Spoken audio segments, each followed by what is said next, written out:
Bendito seja o nome de nosso Senhor e Salvador Jesus Cristo, para sempre seja louvado seu santo nome. Tudo bem? Acredito que sim. Nossa oração sempre será para que esteja tudo bem com você, com sua família, com as pessoas que você ama, ok? Pastor Ronaldo, estamos aqui para darmos prosseguimento ao estudo do capítulo 5 de Hebreus. Nós estamos seguindo o organograma do reverendo Hernandes Dias Lopes, né, que são os comentários de Hebreus, a superioridade de Cristo. Nós, na última apresentação do vídeo, nós dissemos que íamos dar uma paradinha para continuarmos agora, né? Ontem, só mesmo passando aqui uma informação necessária, ontem nós não tivemos a nossa escola doutrinária, ok? Por forças maiores nós não tivemos, mas mesmo assim nos comprometemos de toda semana estarmos trazendo a nossa gravação, né? Do comentário de Hebreus. Nós estamos estudando Hebreus, então nós estamos aqui hoje, dia 6, para darmos prosseguimento. E nós paramos, sem muitas delongas, né? Para não ficar um vídeo muito puxado, nós paramos exatamente comentando sobre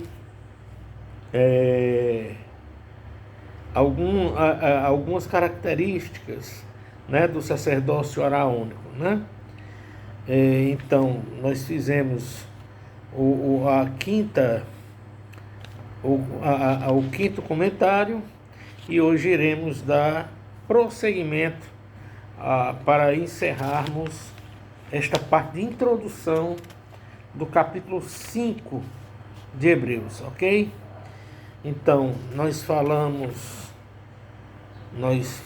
sobre, vou tocar aqui no último tópico, né? Nós falamos sobre a excelência sacerdócio araônico, o quinto tópico que trata do sumo sacerdote precisa ser chamado por Deus, baseado no versículo de número 4 do capítulo 5 de Hebreus, né? E nós comentamos que qualquer exercício sacerdotal no Antigo Testamento tinha de ser chamado por Deus, vocacionado por Deus, né? E também fizemos um comentário atualizando um pouco, já que o sacerdócio, sumo sacerdócio, né? Aquela hierarquia instituída por Deus por meio de Moisés, né? Ele culminou com a vinda real de Jesus Cristo, onde todas aquelas figuras apontavam para Jesus Cristo. E mesmo no Novo Testamento, né? Hoje, obviamente, que o sacerdócio universal todos nós possuímos, mas mesmo assim o sacerdócio, todos nós somos vocacionados, chamados por Deus para exercermos o sacerdócio por meio do batismo, né? Por meio das ordenanças de Cristo, né? Mas aquilo que diz respeito ao ministério, que não é um ministério sacerdotal, né? O que nós chamamos de sacerdócio universal, todos nós temos, mas o ministério também é Deus que chama, né? E nós fizemos um breve comentário sobre Cristo vocacionar os pastores para hoje, né? Ninguém se faz pastor, ninguém se acha pastor, ninguém pode encobrir-se deste ofício sem que tenha sido chamado por Deus, né? Então, mesmo nos dias de hoje, permanece Deus chamando os ministros, né? Aqueles para estarem conduzindo o povo de Deus. Vamos dar prosseguimento, irmãos. Então, nós paramos aí neste tópico, né? Que foi o quinto tópico, né? Que trata do sacerdócio precisa ser chamado por Deus, baseado exatamente em Hebreus capítulo 5, versículo 4. Agora nós iremos falar sobre a excelência do sacerdócio de Cristo, levando em consideração dos versículos de número 5 ao 10, quinto ao 10, de 5 ao 10, do capítulo 5, né? Diz o Hernandes Dias Lopes assim, um comentário: assim como o autor aos Hebreus enfatizou o ministério sacerdotal segundo a ordem levítica, destacando a figura de Arão, agora ele volta sua atenção para o sacerdócio de Cristo segundo a ordem de Melquisedeque. O sacerdócio levítico era uma preparação, preste atenção, era uma preparação para o sacerdócio de Cristo. O sacerdócio de Cristo, segundo a ordem de Melquisedeque, é a consumação do sacerdócio levítico. Aquele era temporário e transitório. Este é permanente e eterno. Aquele era sombra e este é realidade. Então ele vai destacar aqui alguns aspectos desse sacerdócio de Cristo, ok? O sacerdócio que Cristo, ele assumiu, né? Ok? Levando em consideração que o sacerdócio dele era segundo a ordem de Melquisedeque, né?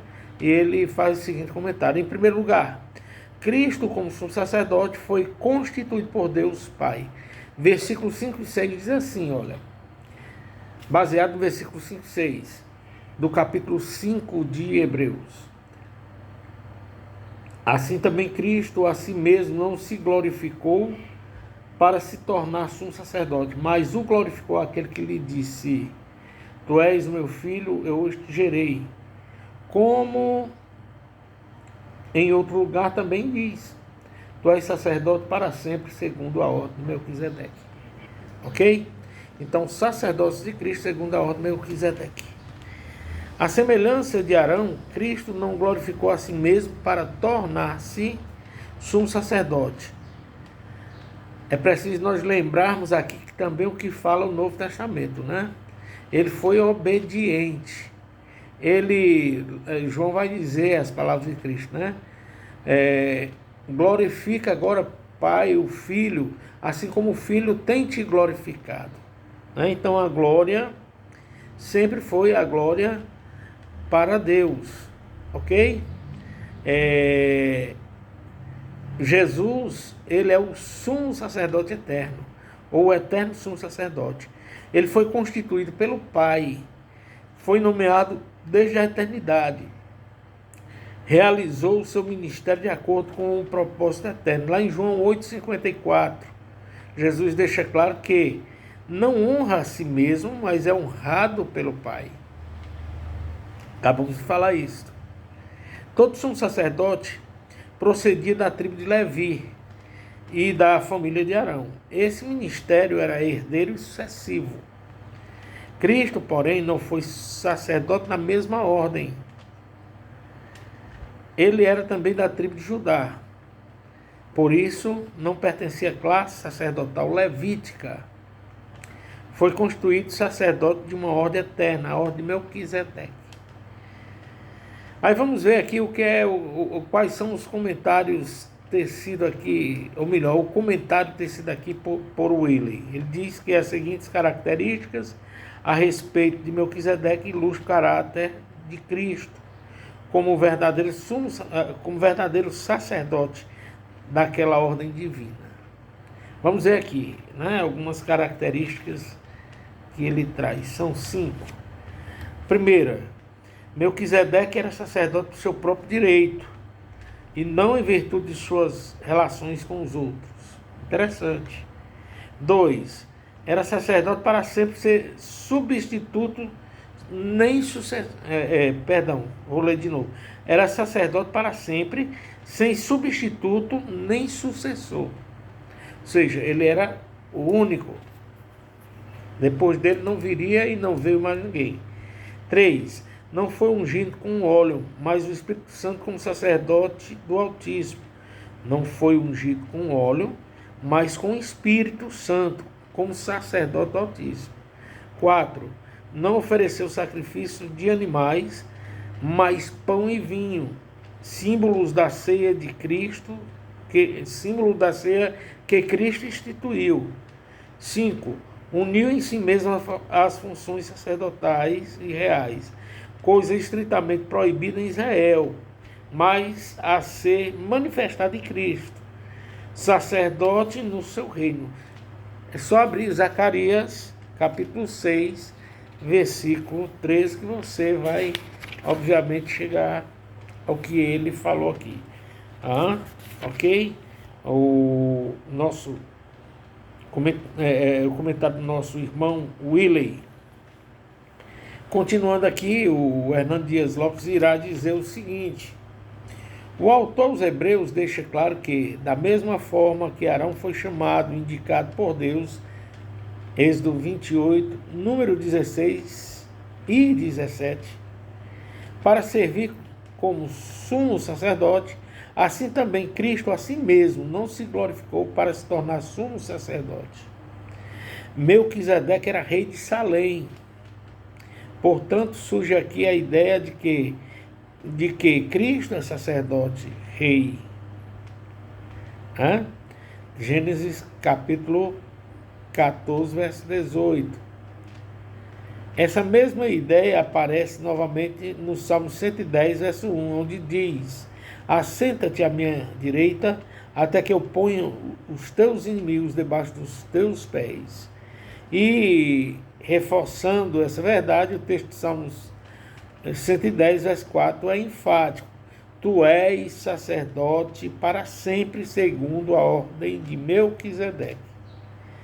Zacarias conclui esse pensamento ao escrever: ele mesmo edificará o templo do Senhor e será revestido de glória, assentar-se-á no seu trono e dominará, e será sacerdote no seu trono, e reinará perfeita união entre ambos os ofícios. Zacarias, capítulo 6, versículo 13. Cumprindo essa profecia, quando Jesus nasceu em Belém, os magos do Oriente o chamaram de Rei dos Judeus. Mateus 2:2, na visita dos reis magos. Um deles irá declarar que foi visitar o Rei dos Judeus. Em segundo lugar, Cristo, como sumo sacerdote, foi verdadeiramente homem. Hebreus capítulo 5, versículo 7, que diz assim: de novo determina certo dia, hoje, falando por Davi, muito tempo depois, segundo antes fora declarado: hoje, se ouvires a sua voz, não endureçais o vosso coração. Jesus, como homem perfeito, aqui vem um comentário, Jesus, como homem perfeito, foi um homem de oração. Ele começou o seu ministério com oração. Lucas capítulo 3, versículos 20 e 21, nós vemos esta verdade. Considerou a vida de oração mais importante que ensinar e curar. Versículos 15 e 16 de Lucas 5.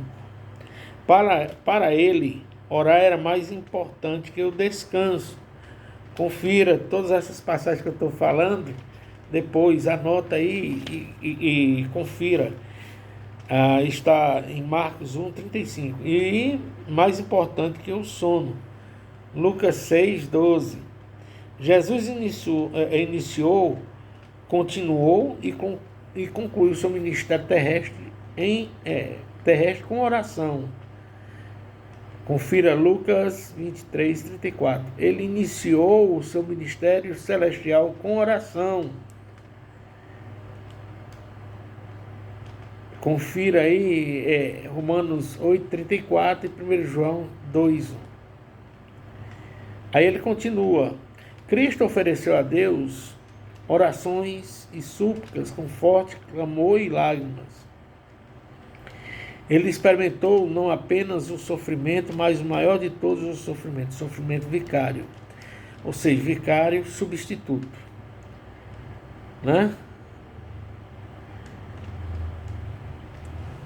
interessante aqui, queridos, que esse comentário aqui, ele é muito propício para nós, né? Tem muita gente nos dias de hoje que tenta focar o Antigo Testamento como se o Antigo Testamento hoje ainda, como se nós ainda hoje estivéssemos vivendo, né?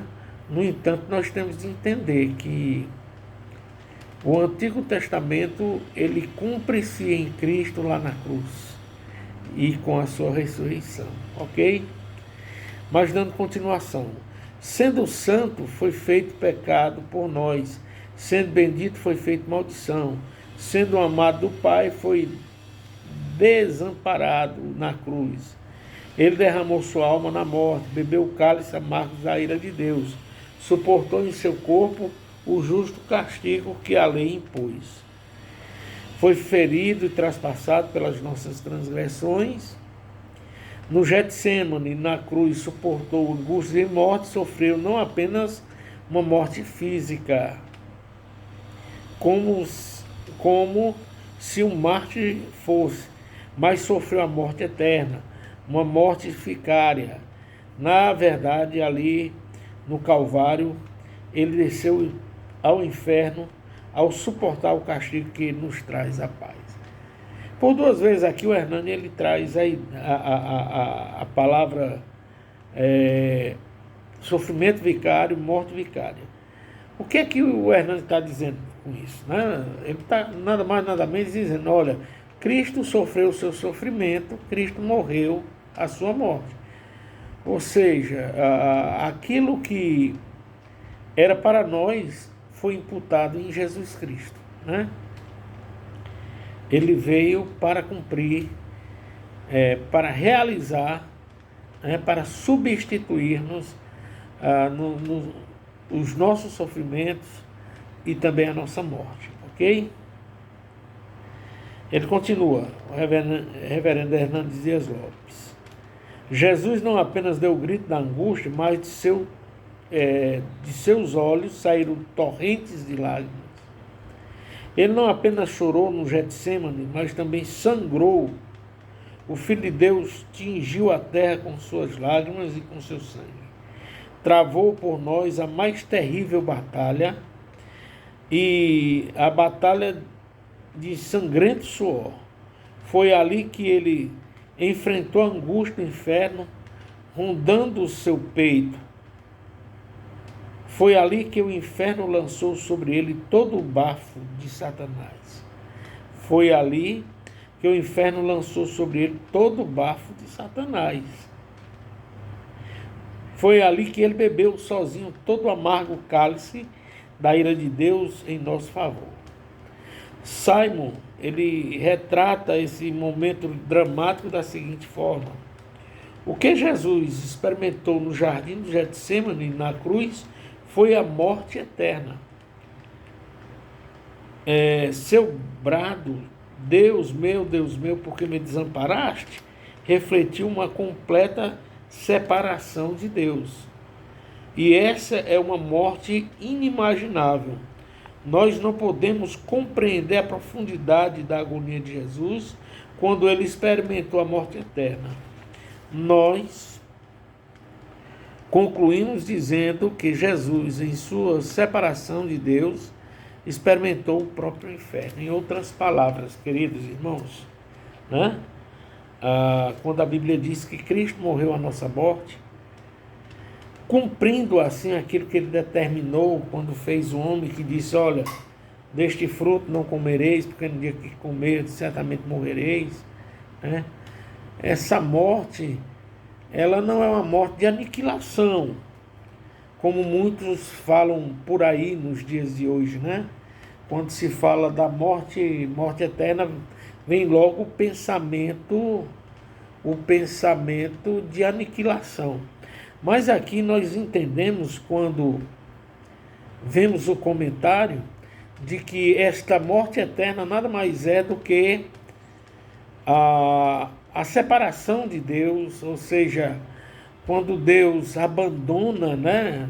No caso, quando Jesus Ele mesmo declara: Deus meu, por que me desamparaste? Quando ele sentiu na própria pele, no próprio corpo, na própria alma, a separação de Deus, ou seja, o apartamento, a separação de se apartar, né? Aquilo ali não quer dizer que Jesus foi aniquilado. É tanto que a Bíblia diz que ele desceu, após a morte, ele foi ao inferno, né? Mesmo que muitos tentem por aí dizer que aí é uma alegoria, né, que Cristo não foi e que o inferno é aqui, ou seja, mostrando que Deus desceu até a terra para pregar na terra, o texto ele não dá, aí é forçar demais a barra, né, querendo negar que Cristo ele desceu sim ao inferno, né? Daí Paulo dizer que ele tomou as chaves do inferno, né, para si, né? Por algumas vezes o Novo Testamento fala algo interessante, quando Cristo diz assim: olha, não temam aquele que mata o corpo e não pode matar a alma, mas sim aquele que tanto mata o corpo como tem poder de mandar a alma para o inferno, né?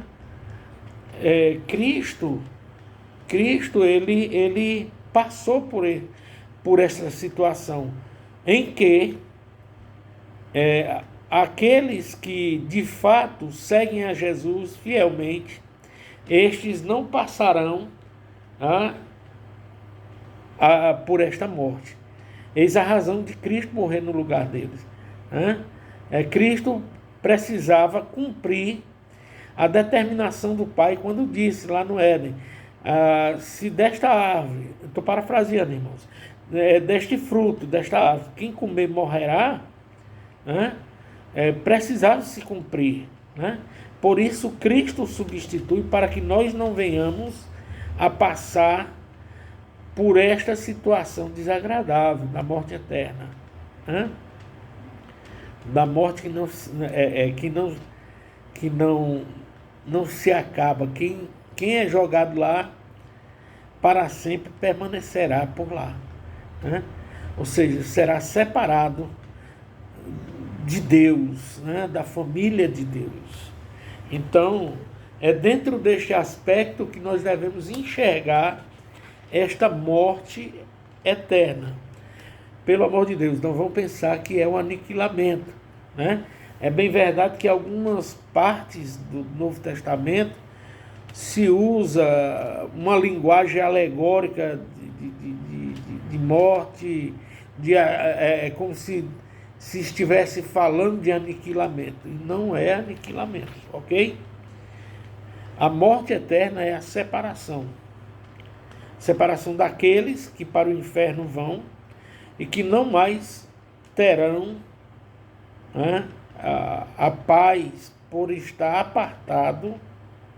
apartado de Deus. Mas vamos lá, os comentários, as pontuações que o Hernandes Dias Lopes vai falando. Nós falamos há pouco tempo do terceiro ponto, né, que diz respeito às excelências do sacerdócio de Cristo. Em quarto lugar, Cristo, baseado no versículo 7 do capítulo 5 de Hebreus. Cristo, como sumo sacerdote, foi ouvido em seu clamor por causa da sua piedade. O sumo sacerdote representava o povo diante de Deus, colocando-se na brecha em favor dele. Jesus endereçou ao Pai suas orações, tanto no Getsemane como na cruz. Confira em Mateus 26, 39 e versículo 42, Marcos capítulo 14, versículo 36, Lucas capítulo 22, versículo 42, capítulo de Lucas 23, 34 e 46. Jesus orou, clamou, chorou e sangrou no Getsemane. Jesus foi ouvido por causa da sua piedade. Ele pediu o afastamento do cálice, a morte eterna, resultado do juízo divino sobre o pecado. O Pai, porém, não livrou da morte, mas do poder da morte pela ressurreição. Interessante, né? Quando ele diz isso daqui, que Deus, ele livrou a Jesus não da morte, mas do poder da morte. Paulo pergunta, né, onde está a tua morte? Né? Cadê a tua força, teu poder? Cadê o teu aguilhão? Você sabe que o aguilhão era aquele instrumento de perfurar, de furar, em que o preso ia andando e o soldado pegava uma espécie de caniço com ponta. Tinha uma ponta onde perfurava, né? Então ele pergunta, cadê tua morte? Cadê o teu aguilhão? Cadê o teu poder? Embora Cristo tenha morrido, mas não ficou preso ao poder da morte. Ao terceiro dia ele ressuscitou, né? Assim, vamos ver aqui a continuação do comentário do Hernandes Dias Lopes. Assim proclamou o apóstolo Pedro em seu sermão: Deus o ressuscitou, rompendo os grilhões da morte, porquanto não era possível fosse ele retido por ela. Atos 2:24. Kistemar, que diz que Jesus se submeteu totalmente à vontade do Pai para entrar na morte a fim de remover a maldição, cumprir a tentação pronunciada contra ele e redimir seu povo. Por causa da expiação de Cristo e da vitória sobre a morte e a sepultura, nunca conheceremos o peso do pecado, a severidade da maldição, a pena de julgamento ou o significado da morte eterna e no inferno. Lembre-se, sacrifício vicário de Jesus. Por isso que nós não veremos esse poder, né? Ele continua aqui ainda. Fomos inocentados e libertos por causa de Jesus, nosso sumo sacerdote. Fica, portanto, a pergunta: em que sentido Jesus foi atendido em sua oração?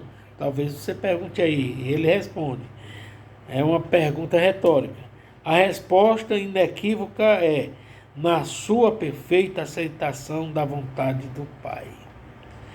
Nessa mesma linha de pensamento, Willey declara que a oração de Jesus não é para ser isento da morte física, mas para dela ser libertado pela ressurreição. A oração foi respondida, pois ao terceiro dia ele ressuscitou e ressurgiu a clamar: eis que estive morto. Palavras de Jesus: mas estou vivo pelos séculos dos séculos. Está lá em Apocalipse, confira, 1:18. Assim a morte foi o início de sua glória. Em quinto lugar, baseado no versículo de número 8, do capítulo 5 de Hebreus, Cristo, o sumo sacerdote, aprendeu pelas coisas que sofreu. Cristo mesmo, sendo filho, aprendeu pelas coisas que sofreu. É claro que esse aprendizado não está relacionado com a sua divindade, pois como Deus, ele conheceu tudo, sabe de tudo e nele habitam todos os tesouros da sabedoria. Mas como homem, ele cresceu em sabedoria, estatura e graça diante de Deus e dos homens. Lucas, confira, Lucas 2:52. É óbvio também que Cristo não aprendeu no sentido do aprendizado pelo erro, porque ele nunca errou. Ele jamais errou. Nunca houve dolo em sua boca. Ele foi tentado em tudo, mas jamais cedeu à tentação. Mas seu sofrimento vicário fizera, como homem, conformar-se com a vontade do Pai. Por isso ele foi obediente até a morte e morte de cruz. Confira Filipenses 2:8. Um comentário breve aqui que nós queremos falar é sobre este Cristo, né? Não há como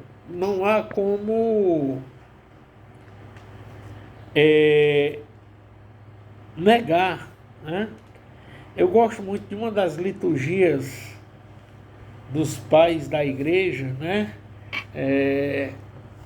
Um, um dos grandes liturgos, Tiago Menor, né? Tiago Menor, ele vai dizer assim que na liturgia Dionísio é que vai sistematizar essa liturgia. Ele diz assim, olha, Cristo uniu a sua divindade e a sua humanidade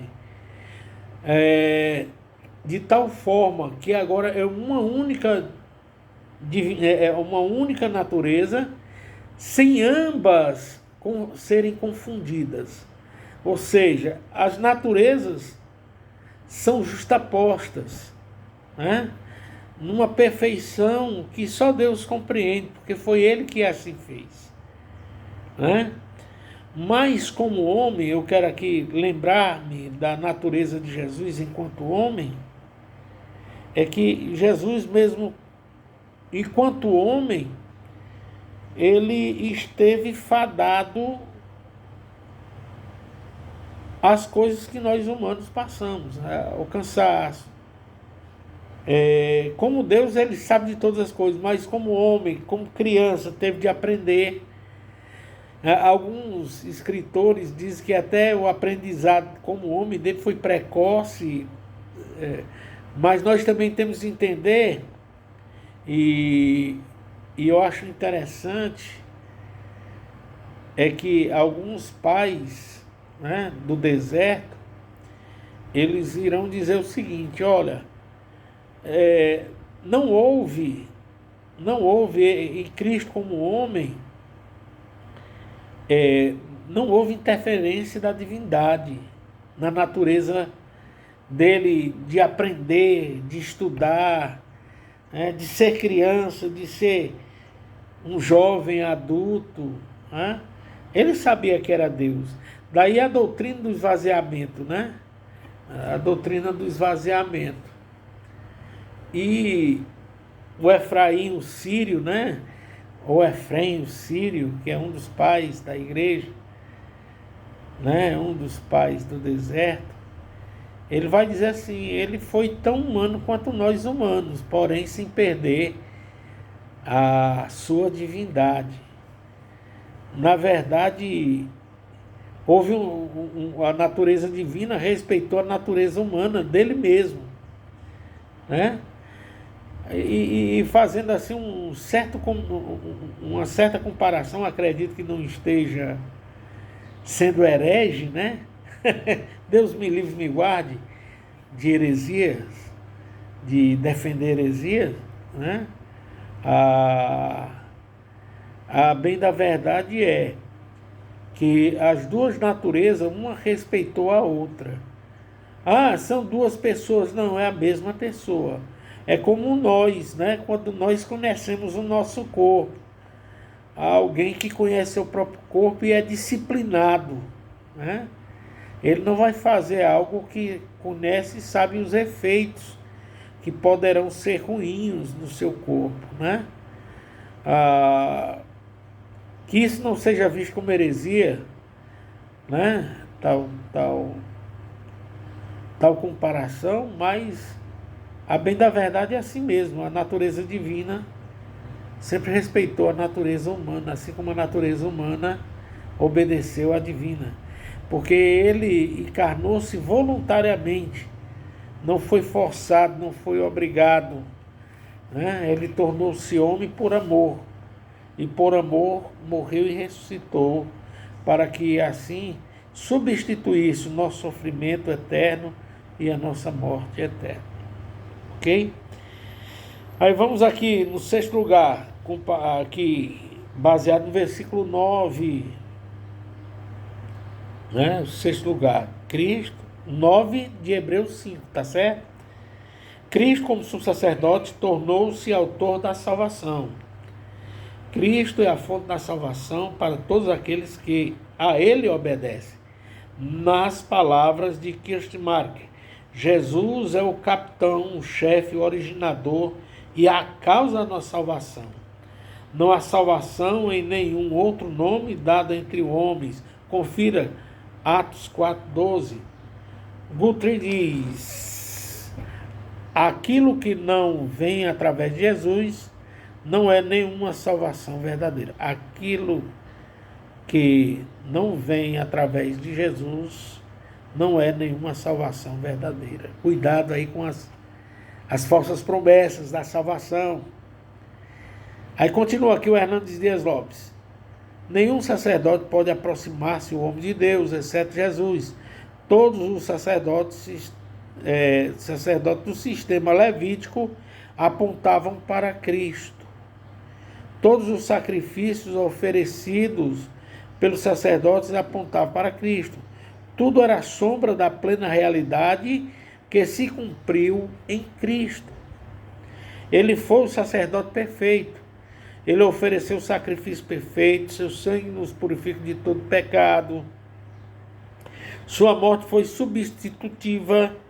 Ele abriu para nós um novo e vivo caminho para Deus. Agora, por meio de sua morte, fomos reconciliados com o Pai e temos nele o autor da nossa salvação.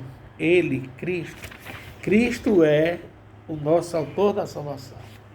Em sétimo lugar, e aqui encerraremos a introdução do capítulo 5, ok? De Hebreus. Sétimo lugar, Cristo, como sumo sacerdote, foi nomeado por Deus segundo a ordem de Melquisedeque. Versículo 10. Lembre-se, o que é que diz lá, né? Tendo sido nomeado por Deus, sumo sacerdote segundo a ordem de Melquisedeque. Melquisedeque é mencionado em apenas duas passagens de todo o Antigo Testamento, em Gênesis 14, 18 a 24 e Salmo 110, verso 4. Seu nome significa Rei da Justiça e ele também era Rei de Salém. Salém significa paz. Portanto, Melquisedeque era rei e sacerdote. Somente em Jesus Cristo e Melquisedeque, uma figura anterior à lei, é que esses dois cargos são unidos em uma só pessoa. Jesus Cristo é rei e sumo sacerdote. Ele é o sumo sacerdote entronizado. Aqui eu diria assim, né? Ele vai falar de cargo, eu chamaria de ofício. Porque ofício é algo mais profundo, o cargo é temporário. A única coisa que eu poria aqui ao escrever que esses dois ofícios são unidos em uma só pessoa. Jesus Cristo é rei, sumo sacerdote, ele é o sumo sacerdote entronizado. A ordem levítica encerrou suas atividades, era a sombra da realidade que veio em Cristo. Ou seja, todo sacerdócio levítico se consume em Jesus, ok? O sacerdócio levítico apontava para Jesus Cristo, ok? Um sacrifício perfeito e cabal foi realizado. O Cordeiro de Deus que tira o pecado do mundo foi imolado. Agora uma nova ordem perpétua foi inaugurada. Cristo é o sacerdote para sempre, segundo a ordem de Melquisedeque. Ele morreu pelos nossos pecados, segundo as Escrituras. Foi sepultado e ressuscitou, segundo as Escrituras. Está lá em 1 Coríntios, capítulo 15, versículo 3. Confira. Sua morte não foi um acidente, nem sua ressurreição foi uma surpresa. Ele está no céu intercedendo por nós, por isso pode salvar-nos totalmente. Donald Guthrie tem razão ao dizer que o sacerdócio de Jesus é para sempre, porque nunca poderá ficar melhor do que já é. Sendo perfeito, nunca chegará a ponto de ceder lugar a um melhor. Por ser uma ordem de Melquisedeque, não tem sucessão como tinha a ordem de Arão. Louvado seja Deus, meus irmãos. A introdução do capítulo 5, que é do versículo de 1 a 10, fica assim, então, exposta, né? Lembrando que nós fizemos a parada da quarta-feira, quinta-feira passada, quinta-feira passada, para hoje darmos continuação e encerrarmos a parte da introdução do capítulo 5 de Hebreus. Eu quero dizer a você que, apesar de você talvez pensar assim, mas é muito delongado, pastor, é muito demorado. Sim, é demorado por quê? Porque nós estamos estudando dentro do organograma do reverendo Hernandes Dias Lopes, né? E vale a pena, irmãos. Por quê? Vale a pena. É uma maneira de nós ampliarmos o nosso conhecimento, né? De combatermos a falsidade, os falsos ensinos, de ampliarmos mais a razão, a forma de nós pensarmos, né? Eu costumo dizer assim, olha, ao estudarmos de uma forma assim, bem ampla, é como se nós estivéssemos tirando aquela viseira que geralmente os animais, quem mora no interior, quem é filho do interior, como eu sou filho do interior, sabe disso. Se usa uma viseira aqui para que o animal não olhe para os lados e siga só aquele caminho que ele vê. O comentário que nós estamos fazendo é isso, é tirar essa viseira e olharmos de uma forma horizontal bem ampla, né? O nosso olhar é horizontal, nós vemos os lados, né? Diferente daquele que tem um olhar vertical, que olha para baixo e não consegue ver o fundo, o fim. Então, esses comentários escritos pelo reverendo Hernandes Dias Lopes são comentários salutares para a Igreja de Cristo. Espero que você não tenha paciência e continue conosco até o final do estudo de Hebreus, ok? Porque assim estaremos ampliando a nossa visão, a tua visão, e teremos uma visão mais ampla do livro de Hebreus, da lei, né? E da razão do livro está em nossas mãos, ok? Que Deus te abençoe, Pastor Ronaldo, Congregação Presbiteriana Monte Moriá, amorosamente chamada Igreja Presbiteriana Monte Moriá, ok? Estamos situados na Avenida Pasteur, 631, no Carlito Pamplona. Os nossos dias de trabalhos religiosos, né, são nas quartas-feiras. Nós temos um encontro de oração e doutrina, que é o que nós estamos estudando aqui, né? E também dia de domingo. Pela manhã nós temos a escola bíblica dominical, sob a batuta do presbítero Assis e nosso irmão Marcos Bento. E também aos domingos, às 18h30, nós temos o culto dominical, onde a comunidade de fé se reúne, e nós estamos convidando a vocês para qualquer um desses trabalhos nossos e conosco fazerem coro de adoração ao Eterno. Deus seja louvado.